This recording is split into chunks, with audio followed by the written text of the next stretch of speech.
Hello everyone, स्वागत है आपका मेरे इस चैनल पर। और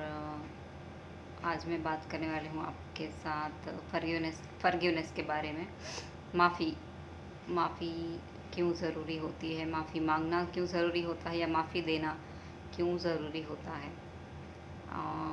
अगर आपकी लाइफ में कोई ऐसा इंसान है जिससे आपको बहुत ही मतलब आपको बार बार फील होता है कि उसकी वजह से आप दुखी हो रहे हो या वो आपको ज़्यादा दुख दे रहा है किसी न किसी प्रकार से, तो पहले तो यहाँ पर आपको ये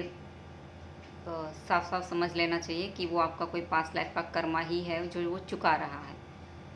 और आप वो भुगत रहे हो। ठीक है, जहाँ पर आपके अंदर ये एक्सेप्टेंस का भाव आ जाएगा तो वहाँ पर उस इंसान के प्रति आपके दिल में जो नफ़रत पैदा हो रही है वो रुक जाएगी कम से कम। क्योंकि अगर आप नफ़रत अपने अंदर बढ़ाते जाएंगे या आपके अंदर वो गुस्सा आएगा कि वो मुझे परेशान कर रहा है या कर रही है, जो भी पर्सन है आपकी लाइफ में ऐसा कोई,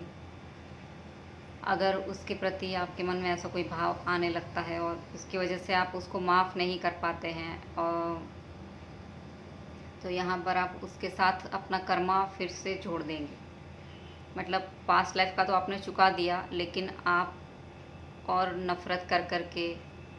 अपने अंदर ऐसी एनर्जी क्रिएट करेंगे जिससे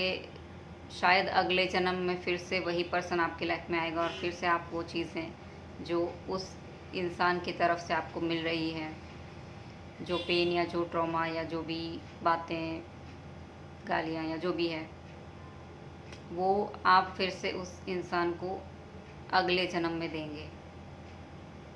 तो माफ़ी यहाँ पर ज़रूरी इसलिए आ जाती है कि अगर आप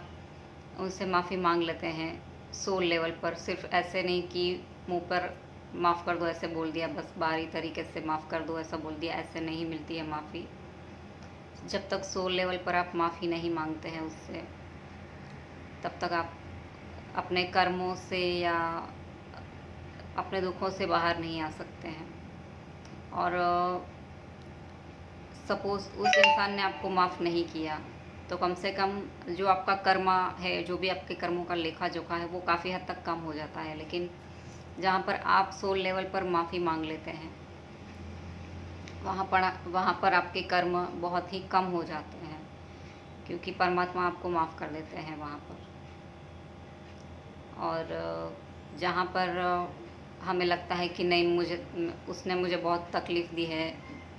तो मैं तो उसको कभी माफ़ नहीं करूँगा या कभी माफ़ नहीं करूँगी, अगर ऐसा भाव आपके अंदर आता है तो यहाँ पर आपको ये देखना है कि आपका ईगो ही आपका दुश्मन बन रहा है, क्योंकि आपका ईगो ही है जो ना माफ़ी मांगने दे रहा है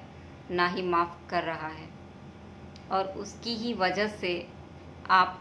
अपने ही ज़िंदगी में दुखों की नींव खड़ी कर रहे हैं या नींव रख रहे हैं, जो दीवार खड़ी होगी आपके दुखों की। तो अपने ईगो पर भी ध्यान देना है कि जहाँ पर हमारे अंदर से गुस्से में या नफ़रत में ये भाव पैदा होता है कि मैं तो उसको कभी माफ़ नहीं करूँगा या नहीं करूँगी, तो यहाँ पर आप खुद ही अपने दुश्मन बन रहे हो। तो माफ़ कर देना या माफ़ी मांग लेना सबसे बेहतर तरीका है अपने कर्मों से और अपने दुखों से छुटकारा पाने का। मतलब ऐसा तो नहीं कहूँगी कि सारे कर्म आपके माफ़ हो जाएंगे, लेकिन काफ़ी हद तक कम हो जाते हैं, कि जहाँ पर आपके अंदर वो एक एक्सेप्टेंस आ गया कि हाँ, मेरी शायद पिछले जन्म में कोई तो गलती रही होगी, क्योंकि नहीं होती है तो आपके साथ ये सब नहीं होता है। तो जिस भी पर्सन से आपको जो भी पेन मिल रहा है, जैसे कि किसी की सास अगर उसको परेशान कर रही है, तो ऑफ कोर्स वो बहू ने भी अपनी सास को पिछले जन्म में किसी न किसी रूप में प्रताड़ित किया ही होगा, इसीलिए इस जन्म में उसके साथ ये चीज़ें हो रही हैं। तो आपको बस ये समझना है, क्योंकि ये हमारा सिर्फ पहला या दूसरा जन्म तो नहीं है, बहुत हज़ारों जन्मों के बाद हम ये जन्म में हमारे कर्मा चुकाने के लिए वापस हम आए हैं।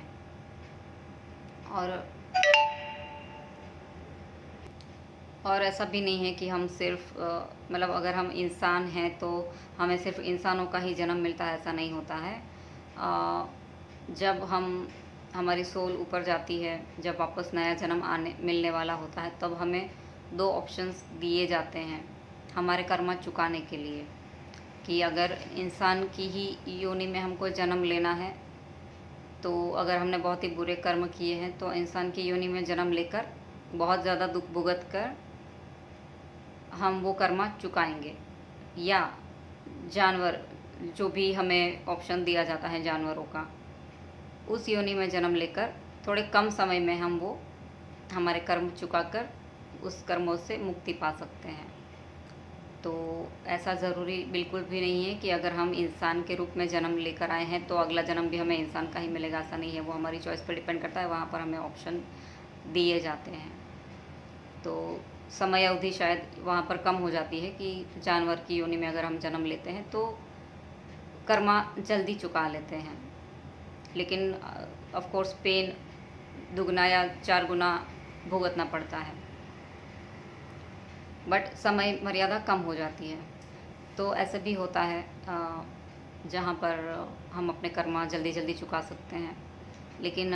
माफ़ी मांगना और माफ़ी देना बहुत ज़रूरी होता है। फॉरगिवनेस इसलिए बहुत ज़रूरी होता है ताकि आप खुद अपने कर्मों को चुकता कर सकें, क्लीन कर सकें, अपनी लाइफ में शांति से आगे बढ़ सकें, अपनी सोल की ग्रोथ कर सकें। क्योंकि अगर हम माफ़ नहीं करते हैं, हम गुस्से की, नफ़रत की भावना रखते हैं किसी के प्रति, तो वही उसी इंसान के साथ वापस हमारी कर्मों की साइकिल चलते रहती है, तो वो पता नहीं कितने जन्मों तक चलती रहती है। तो बेस्ट ऑप्शन तो यही है कि जहाँ पर मौका मिले तो आत्मा के लेवल पर उससे माफ़ी मांग ली जाए। अगर वो इस दुनिया में मौजूद नहीं है तो भी उसकी सोल से आप माफ़ी मांग सकते हैं, या अगर मौजूद है तो आप बाय हार्ट उससे माफ़ी मांगिए, परमात्मा से माफ़ी मांगिए अपने कर्मों के लिए। क्योंकि ज़रूरी नहीं है कि अगर वो इंसान की तरफ से आपको दुख मिल रहा है तो आपने कुछ नहीं किया है, ऐसा हम नहीं सोच सकते हैं। मतलब हम अपने लिए ऐसा नहीं सोच सकते हैं कि मैंने तो कुछ किया ही नहीं है तो भी मुझे ये क्यों दुख दे रहा है, क्योंकि पिछले जन्मों का कुछ कर्ज चुकाना था इसके लिए। तो जो पिछले जन्मों में हमने उस सोल के साथ किया होता है वही वो हमें आकर लौटाता है, ये एक रूल है। तो बेस्ट ऑप्शन यही है अपने कर्मों को चुकाने का, या अपने कर्मा को कम करने का, कि माफ़ी मांग ली जाए। और खुद की शांति के लिए, खुद की उन्नति के लिए, खुद के आध्यात्मिक उन्नति के लिए भी तो ये ज़रूरी है। तो बस यही बात करनी थी मुझे आज आपसे। मिलती हूँ मैं मेरे अगले वीडियो में। अगर आपको ये वीडियो अच्छा लगा है, कुछ गाइडेंस आपको मिली है, कोई भी बात आपको अच्छी लगी है, तो आप इस वीडियो को लाइक कीजिएगा, चैनल को सब्सक्राइब कीजिएगा। और मैं मिलती हूँ मेरे अगले वीडियो में। तब तक के लिए ओम नमः शिवाय।